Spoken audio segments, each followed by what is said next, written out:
Hi, this is Steve Cochran, and welcome to Live from My Office. I don't mean to sound subdued. I was actually quite pumped for the weekend.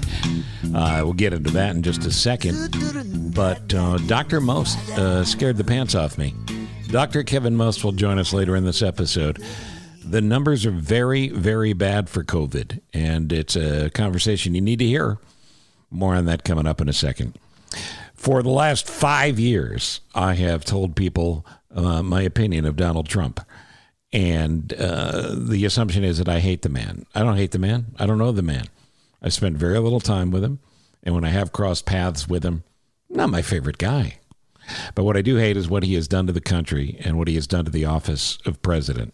So for that reason, I was thrilled to see that Joe Biden has won the presidency, and even more pleased to see he and Kamala Harris, how they handled themselves, the things they had to say in their first speeches to the nation on Saturday night. There's much more to come on what Biden and Harris have to do. The job is gigantic.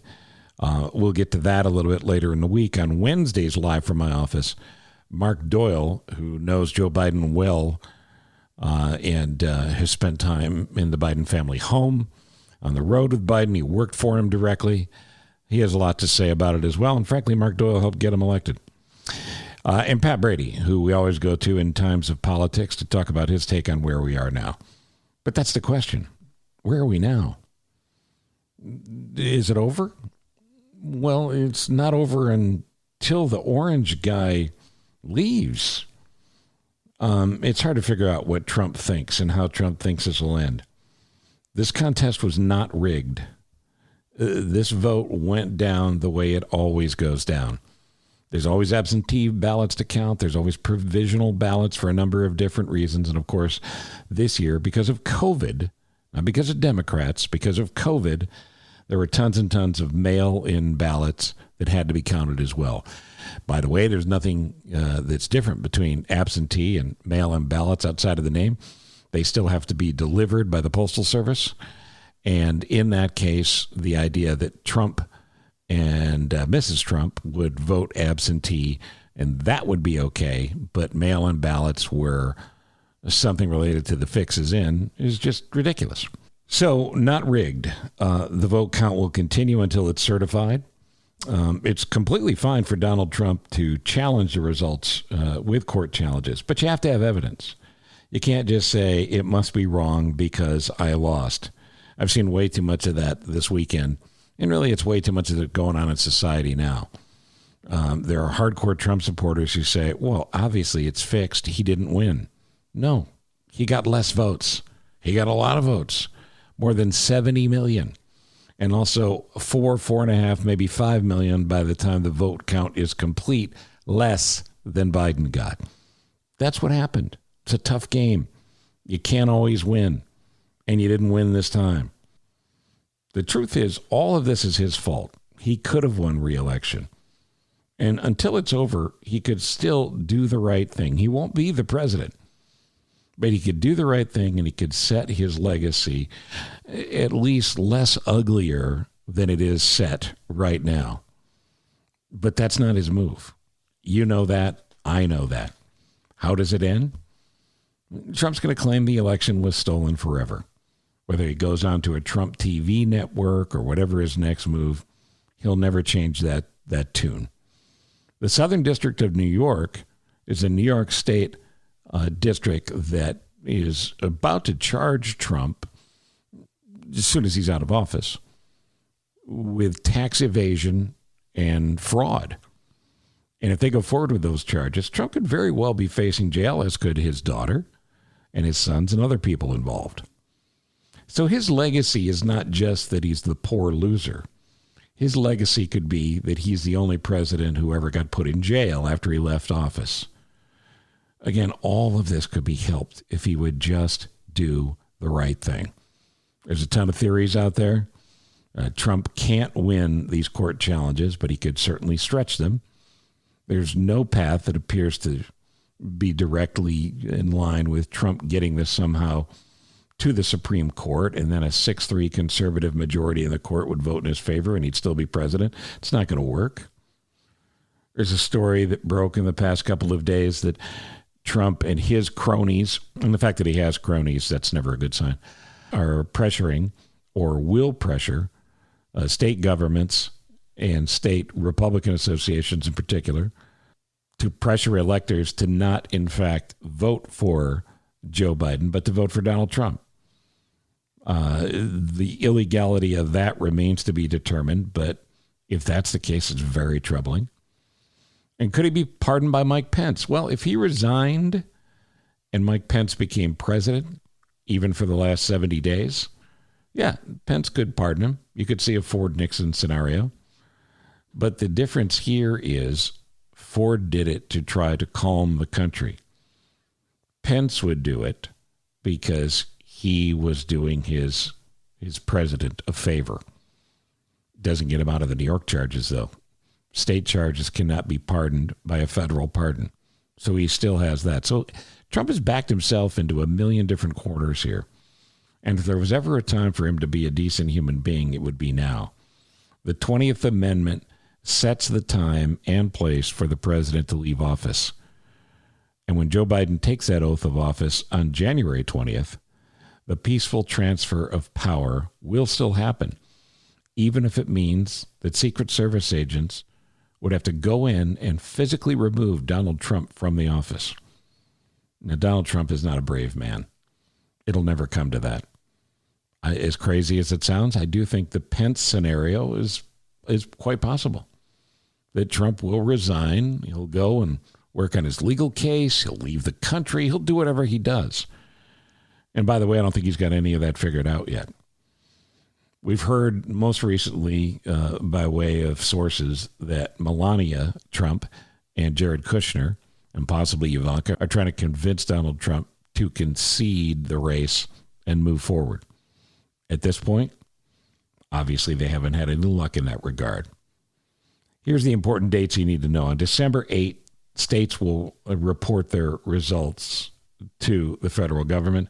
On December 14th, the electors from the Electoral College meet, and they will, at that time, vote according to how their state voted, with just a couple of exceptions. And on January 6th, the new Congress, not the current Congress, but the new Congress will certify the vote. And, of course, on January 20th, Biden and Harris will become the president and the vice president. You may be thinking, okay, history. Has there ever been a point when the election was not decided in time for the inauguration? The answer to that is yes. When Rutherford B. Hayes beat Samuel Tilden in the Great Compromise in the 1876 election, it was after the pre-described date of the inauguration. And it's been awkward before. When Lincoln became president in 1860, several southern states had already seceded. When Hoover had to pass the torch to Roosevelt after losing the election in the Depression, that was not pleasant, and Hoover tried to avoid direct contact. When Harry Truman turned things over to Dwight Eisenhower, Eisenhower and his wife Mamie Eisenhower were invited to a traditional coffee before the inauguration. They sent their people in, Eisenhower did, saying that no, they weren't interested in the coffee, completely offending Mrs. Truman and Harry Truman, who left, and the meet at the White House didn't happen. So it can be awkward, and it can be uncomfortable. And there's every reason in the world for Donald Trump and his supporters to be upset. But when you sign up to be president, when you win the election, this is just part of the deal. Be a man. Man up. Be a leader. Be the president for once. And do the right thing. Joe Biden won fair and square. We don't know what Trump will do. And I think he likes it that way. All right, here's what we have to do. Remind you this, that social media is a great place to keep in touch with me. You can do it on Instagram and on Facebook and on Twitter and on LinkedIn. And who knows, many other places I haven't even thought of. On Twitter, on Facebook, and LinkedIn, it's at Cochran Show. And on Instagram, it's Steve Cochran Show. And I hope you'll follow me there and everywhere. Email thecochronshow@gmail.com. Leave your comments there. Or tell me something you'd like me to know, including maybe a charity you'd like me to plug. That's thecochranshow@gmail.com. I mentioned the main topic of the day, and that is Dr. Kevin Most talking about COVID. The numbers are very, very bad. And it's as sobering a conversation as I've ever had with Dr. Kevin Most. It's important for you to hear. Not a laugh riot, I'm going to warn you, but you need to hear this. And we'll do that when we come back on Live from My Office. I'd like to personally thank presenting sponsor of Live from My Office, David Hochberg, and the folks at Team Hochberg, your trusted local lender. Look, he's passionate about helping listeners, and he's done it for years and years and years. And I trust him with my own family. My sister has done 2 refis with David. My daughter is about to do her refi on her first home with David. And also that ne'er-do-well, that drifter from town to town that, you know, John DeCoste from the Steve Cochran Show. He helped John and his family enhance his credit, refinance a previous home, secure the financing on his new home.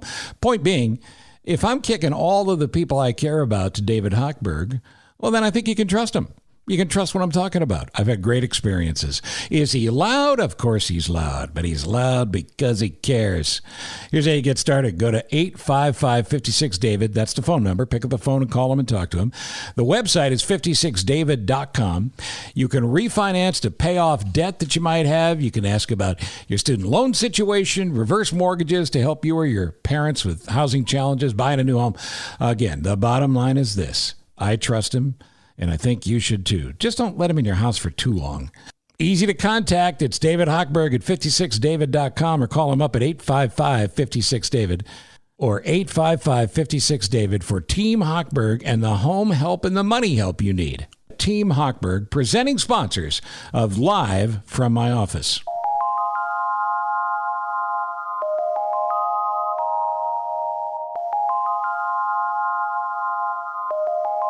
This is Live from My Office, and Dr. Kevin Most and his staff, like all first responders and frontline folks from the entire year, I mean, doing amazing work. So, Doc, more than ever, I appreciate you taking the time to do this because we have a COVID-19 mess that's as bad or worse than was predicted this summer. Is this technically a second wave, or is it a continuation of the first, or does it matter?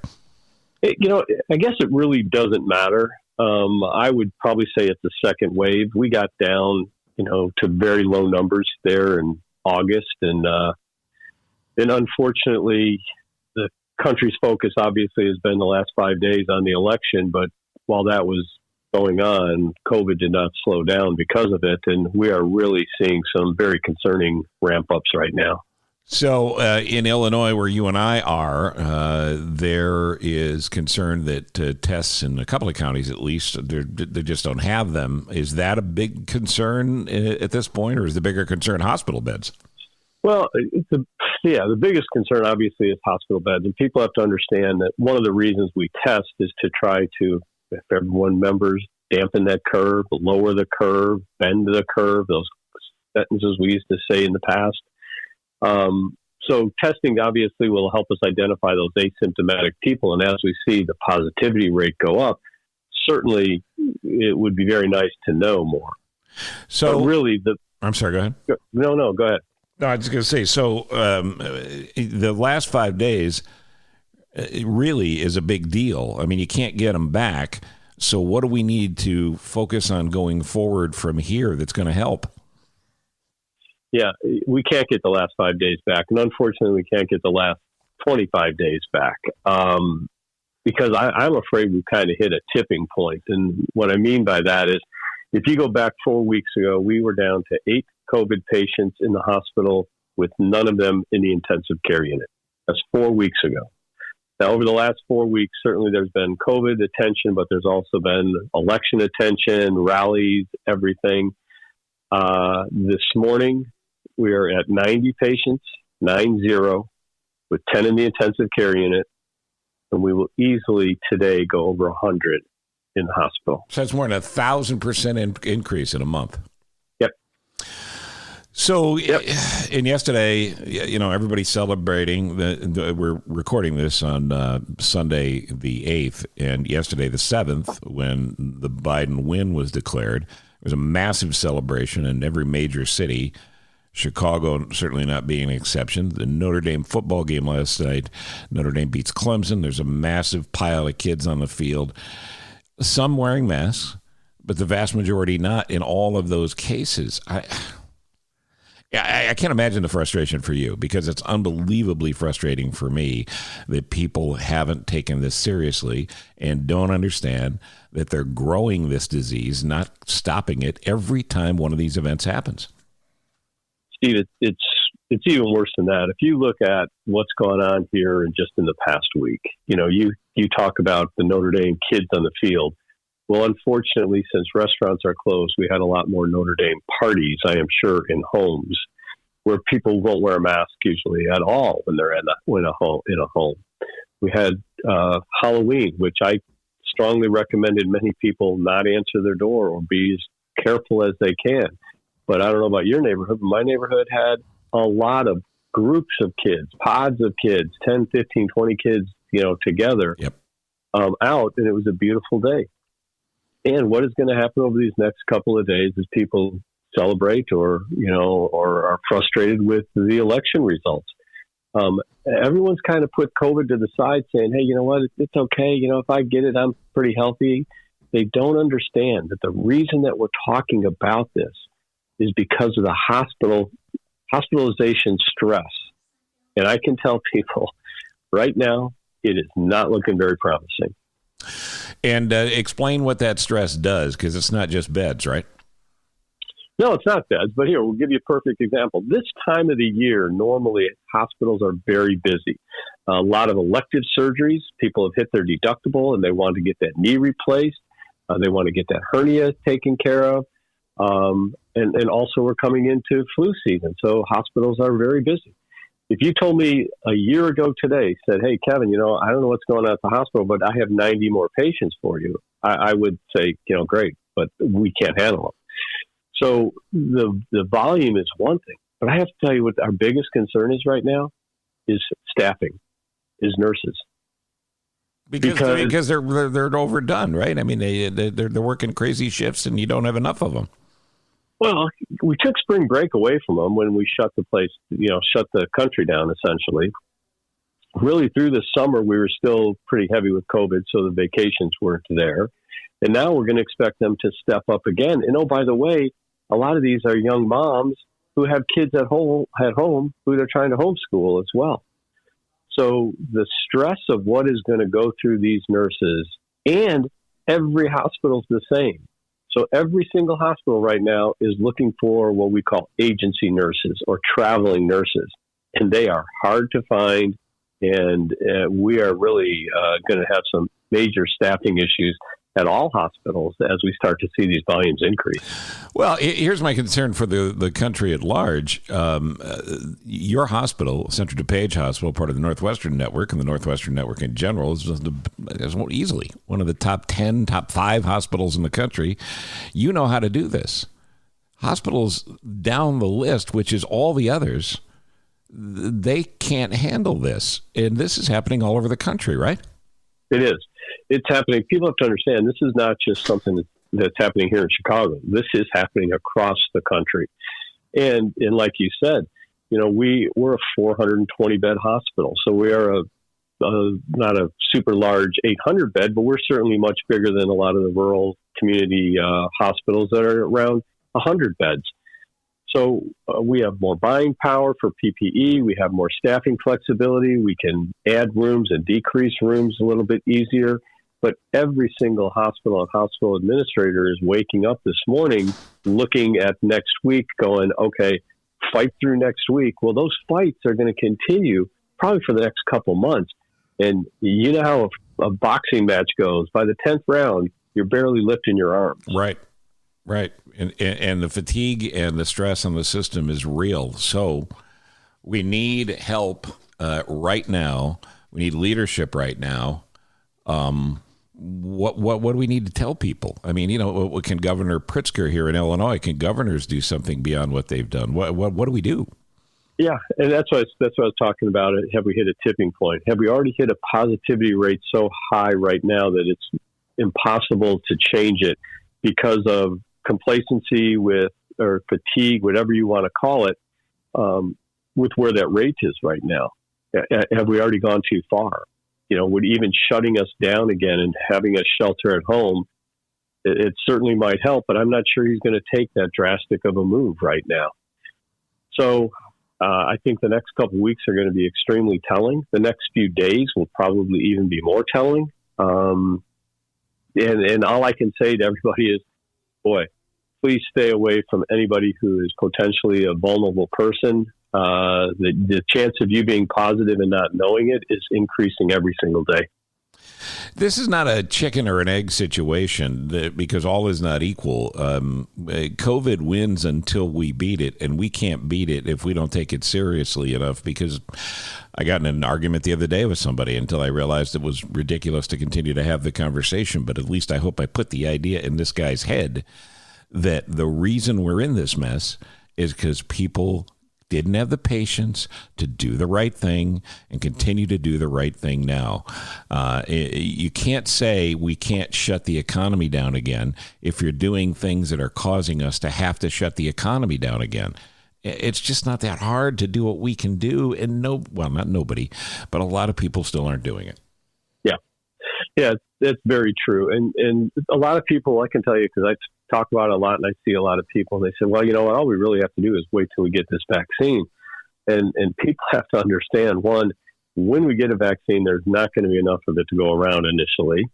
Two, we certainly aren't going to have the distribution network ready to go in a very, very quick period of time. Although I can tell you right now, we have been told to make sure that we have a vaccination plan in place by the end of November, which we already do. We have it in place now for healthcare workers. But this false sense of security over the last couple of months of, I'm not going to worry about it because, one, it's going to go away, and two, we're going to have a vaccine. I'm sorry, guys, we may not have a vaccine for the general public until like a year from now. So, worst case scenario this for me, because, I think people need to hear the worst case scenario because it, in fact, is a possibility. Worst case scenario right now is that hospitals are going to be overwhelmed to a point that, one, they're going to have to, again, stop all the elective surgery, and elective other procedural things, which will push back illness and make people with minor, easily treatable illnesses now be more advanced by the time we can get to them. Two, we will have nurses that will decide that it is time to retire and move out of here and not be nurses anymore. And we will overwhelm and stress the healthcare system across this country to a breaking point. It's never been seen in your life, right? I mean, this probably goes back to a World War II scenario in regards to all hands on deck and not enough hands. Yeah. I mean, I don't want to be doom and gloom. All I can tell you is that when I saw the increases over the last 4 days, it has really gotten my attention. I mean, normally on a Saturday morning, Sunday morning, I'll check in with the hospital.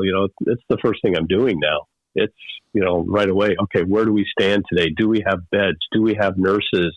And where are we at with COVID? And, at 6:30 this morning, when I get the news that we're now over 90, that has really gotten my attention because a couple of days ago we were at 60. And we're concerned. We've been spending a lot of time looking at maps in the last week, and they all been in states and whether or not votes have been counted. You look at the COVID map now, and it's solid red. There's almost no exceptions in places like the Dakotas, which were barely touched earlier on, now have it there as well. What do we not understand about how something like a coronavirus spreads? It's a massive hand cold. It's a massive head cold that couldn't be worse, I suppose, right? Oh, it's when you look at it, it's actually fascinating. I mean, there's going to be unbelievably great books written about this. But when you look at it, and when we first started here in the spring, it was the north, the northeast, and then got to us, and then went south. And we kind of got this little breath of air, and then the South got crushed. And now it's pretty much everywhere, because now this new strain, which came in June, which is more contagious, less virulent, but more contagious, so it doesn't cause a severe illness, but it certainly spreads a lot easier, is now just running rampant. President Trump can't fix what's already been done by his mishandling of this, but he could leave office in a very positive way if he finally does what he should have done before, and that's immediately, and I would say combine forces with Biden on a task force that Biden's going to announce on Monday, tomorrow, again, as of the time we tape this, because we need all the dollars and all the politicians and everybody to get on board, and constant messages of, until further notice, do the right thing, or more jobs will be lost and the economy will be shut down again. Is that the track you see? I do. Okay, everybody's focus was on the election. Okay, the election's over, so let's refocus, because we really do. The window of opportunity, I think, is, like I said, are we past a tipping point? Well, I don't know, but let's take it as we still do have a window of opportunity. And if our leaders are going to focus on trying to protect their job versus protect the country, then we are going to be not in a good place. We really are going to need some concerted effort. And I got to tell people, you know what? This is a long-term issue as well. And I'll say it both ways. Long-term issues on patients. You've probably heard of the long haulers that have lung problems, kidney problems, brain problems from this illness beyond the few days that they may be hospitalized or may have it. The other thing that is probably more important, is most people don't understand, is most hospitals run on an extremely small margin. So when President Trump said, they're making all this money, I'll tell you, you are going to see more hospitals close because of this illness. And you're going to find communities that are not going to have hospitals that had them in the past. And that is going to be extremely concerning 5 years from now, 10 years from now, 20 years from now. 73 days until the inauguration. We can't try to run the clock out here, right? No, this is not a four-corner, let's try to protect this 1 point lead. The damage that can be done in the next 70 days, the next 30 days, to be honest with you, is very concerning. And maybe I'm wrong. Maybe this is just going to be this little blip and it's going to go away. But I'll tell you, when you continue to see the positivity numbers that we're seeing, in the hospitalization spikes that we're seeing, not in our only little microcosm here of, Metro Chicago, but around the world, we have some dark days ahead of us, I'm afraid. Yeah, and that's the maybe I'm wrong thing. That's the part I don't understand, that people don't understand. It's like, okay, if the medical community is wrong, so what? At least we did the right thing. I mean, there was a period of time in the early to midsummer, I suppose, when things were really trending in the right direction here, where you and I had talked, and the general consensus was that maybe it was too harsh a push for the greater good of everybody. Well, it turns out you were right on, because you were trying to stop it then. And all we can do as regular folks is social distance and wear a mask. It's just not that hard, and everybody ought to be doing it right now. It is, and believe me, I will be the first to come on and talk with you and apologize for being gloom and doom, or apologize for being wrong, and I hope I am. And if I am, then you know what? I'll apologize for asking people to have the inconvenience of wearing a mask and physically distance and being careful, and don't slip and don't get COVID fatigue. And in the long run, a couple weeks of this, couple months of this is much better than what we might see where you maybe go to a funeral for someone that you love. So, I hate to be as grim as that, but people need to hear those are the issues. Those are the issues that we're looking at right now. And anecdotally, you hear it all the time. So do I. I just talked to somebody yesterday who has an adult son in Atlanta, and that adult son and his wife both regularly run marathons. They both got COVID. They both said, "Oh my God, I get it now. I don't want anybody to get this. I understand why people who have pre-existing conditions die from this. These are incredibly healthy people. This is not a head cold. This is not the flu. And for the 10 millionth time, just do the right thing, because all we can do is stay away from each other and wear a mask. Everybody else has to do the hard work. Yeah, and you're right on.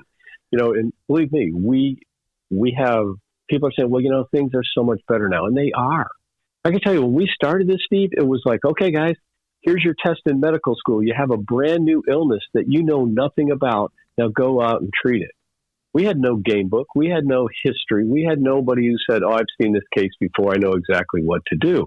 And did we learn? Absolutely. We've learned a lot. And as the country and the pharmaceutical world stepped up, and the research scientists, absolutely. We have remdesivir now. We have dexamethasone. We're less likely to put someone on a ventilator now.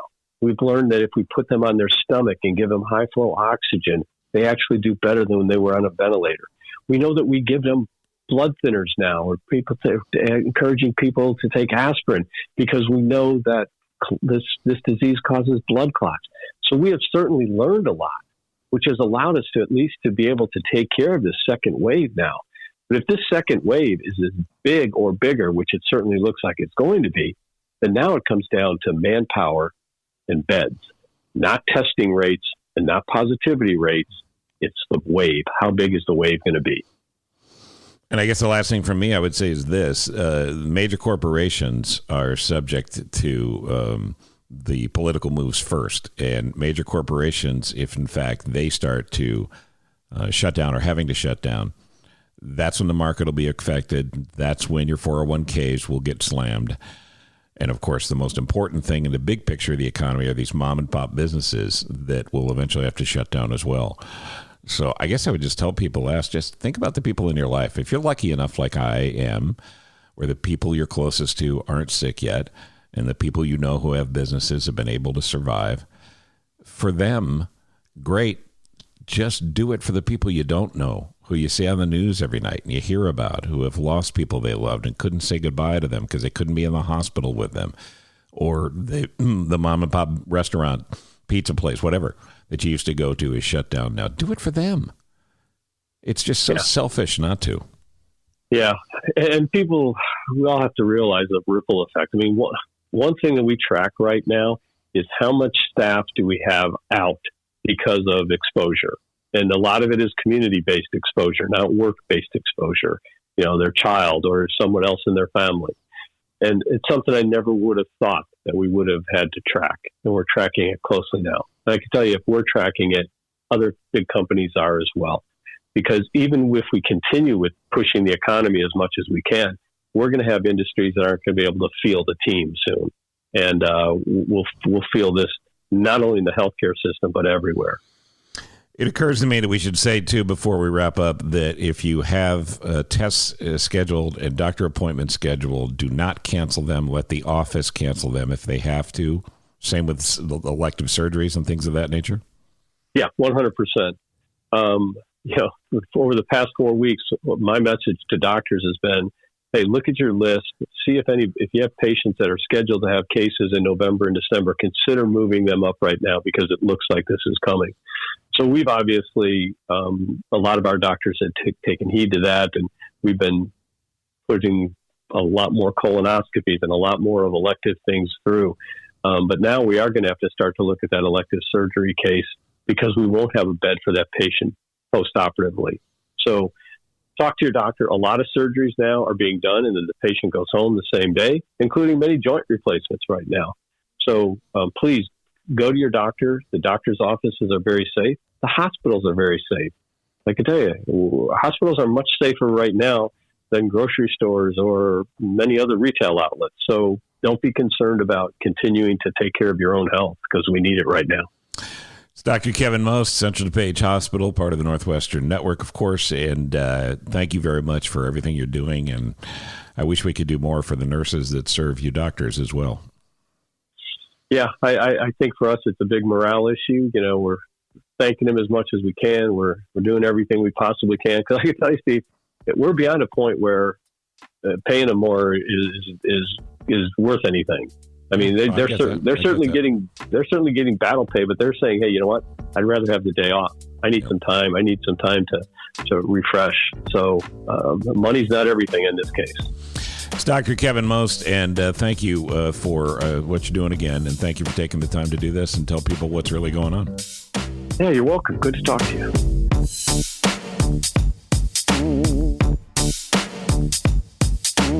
It is always a great deal of thanks that we owe to David Hochberg and Team Hochberg for being the primary sponsors, the presenting sponsors of Live from My Office. Mr. Hochberg joins me now. Hello, David. Hey, Steve, how are you? By the way, we'll remind you, whenever we talk to Mr. Hochberg, it's easy to get a hold of him. All you got to do is pick up the phone and call. It's 855-56-DAVID or 56david.com. When you're going to be applying for a mortgage, right, and this is so huge, right? I sold my house. I'm going to be applying for a mortgage on our new house. Pay down all of your debt at least 60 days before your debt is due, down to zero as best you can. Like, I had a line of credit, Steve, against my house. I had some money out against it. I knew I was going to pay it off, but I knew I was going to be applying for this mortgage on my other house. So I started paying down my line of credit and paying off my credit cards. As I was making charges, I would go on every Friday, knock them down. I'd be a month ahead because I'm on American Express and it's like a 60-day cycle. I would constantly be paying down my credit cards to keep the balances low, to keep credit utilization high, because the higher the credit utilization by keeping your balances low, the higher the credit score. So the one thing that if I could leave all your listeners with is whenever you're applying for any type of credit, car loan, installment loan, mortgage, get that credit down as much as you can before applying for a loan. All right, David Hochberg, great talking to you as always. And again, it's Team Hochberg, and it's 855-56-DAVID or 56david.com, the title sponsor of this Live from My Office.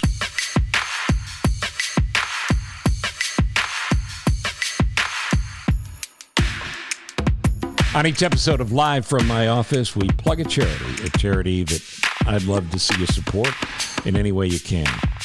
This week, it's the First Responders Children's Foundation. I'll tell you what they do in a second, but the website is firstrcf.org. That's the number 1, strcf.org. The First Responders Children's Foundation does pretty much what you would expect they do based on the name. First responders are on the front line of the COVID-19 pandemic everywhere, from sea to shining sea. The money that's raised by the First Responders Children's Foundation is specifically to support children of those first responders and families as well. We're talking about the whole gamut here: paramedics, EMTs, police officers, firefighters, and organization and personnel that directly support police and fire departments, like 911 dispatchers, for instance. What you can do is help the 12,946 hotel room nights and meal stipends that were needed this spring. That number is happening right now while I talk to you. $8.6 million in grants given to first responders in all 50 states to help with financial hardships due to COVID-19. All comes from donations to this website and this organization. And FDA-certified surgical-grade masks were supplied as well. Look, they're doing wonderful work, and they're helping the first responders. And during this second wave, this may be worse than the first wave. We need them more than ever. So take a look at the website and see if you can help in any way, shape, or form, or your company might be able to. It's called the First Responders Children's Foundation. Again, the website, firstrcf.org, the number 1, strcf.org.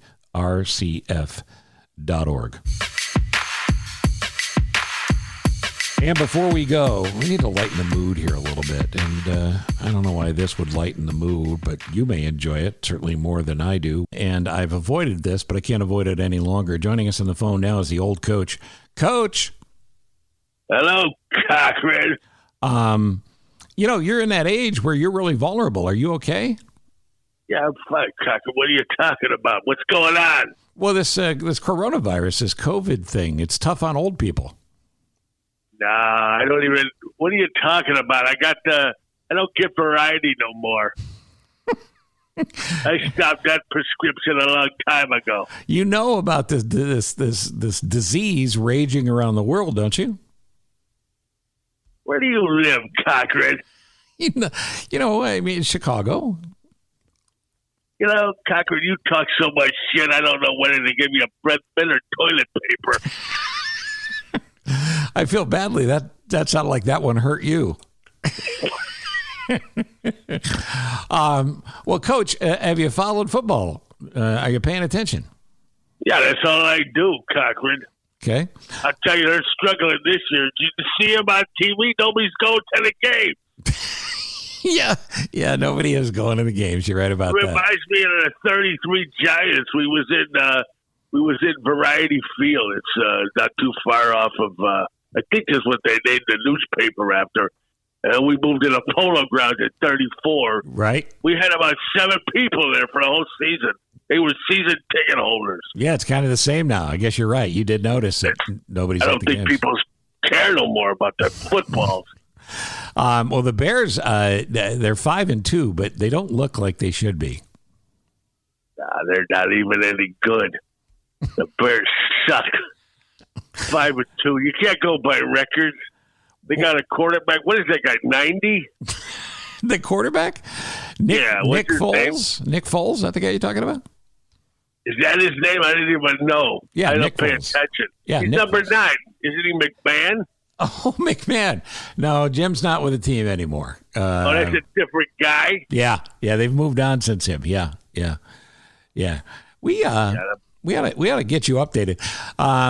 But in the meantime, for all the people that used to listen when you called in on the radio, I just wanted to say I was concerned about you, so I wanted to call, and I'm sure you're pleased to hear from me. Oh, I mean, it's the best. There's nothing better than listening to Cochran. I heard so many good things about you. I heard they're going to tear you down and rebuild a human. No, it's not exactly true. No, it's true, Cochran. I love you. You know I did. I'll be honest. If I was in a room and I had a gun and I had 2 bullets, right? And in that room is Cochran, Hitler, and Osama bin Laden, I'd shoot you twice. Wow. That seems kind of harsh, a little over the top. No, I didn't mean it as a bad way. Cochran, you're amazing. I mean, you really are. You got a podcast. You've been doing radio for 30 years. You play golf. You do stand-up. Is there anything you can do? No, but if the list keeps growing longer, maybe we'll find something. I'd like to get on your level, Cochran, but I don't like being on my knees that much. Wow. Well, I think you can tell we're no longer censored, I guess, huh? Oh, what are you talking about? Last time I saw something like you, I flushed it.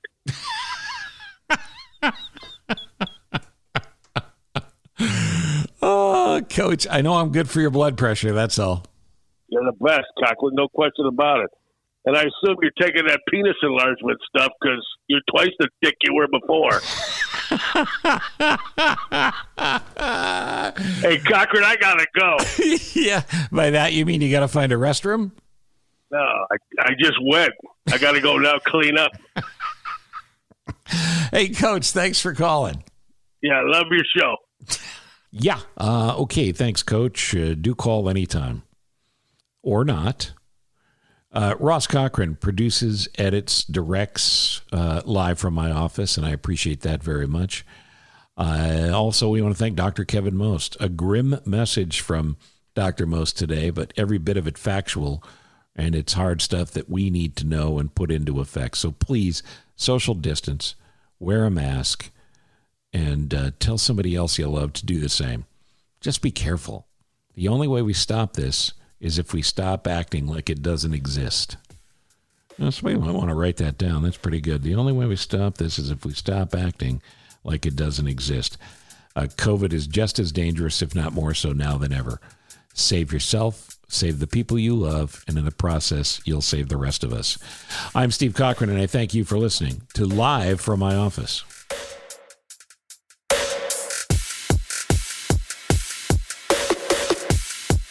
Thank you for listening to Live from My Office, a service of Monkey Run Productions. All rights reserved. The podcast is hosted by Steve Cochran, and it's mixed, edited, and produced by me, Ross Cochran. Support the show by subscribing wherever you're listening and by telling your friends about it. Follow Steve on all social media channels, including Facebook, Instagram, Twitter, and LinkedIn. And make sure you check out this episode's show notes for relevant information discussed during the conversations. You can also email the show directly at thecochranshow@gmail.com with any questions or comments. And that's the best place to tell us about your favorite nonprofit so we can make sure we mention them on the next episode. Steve is available for corporate speaking gigs. He would love to MC your event. And occasionally, he's funny. Thank you for listening. Head to cochranshow.com for more.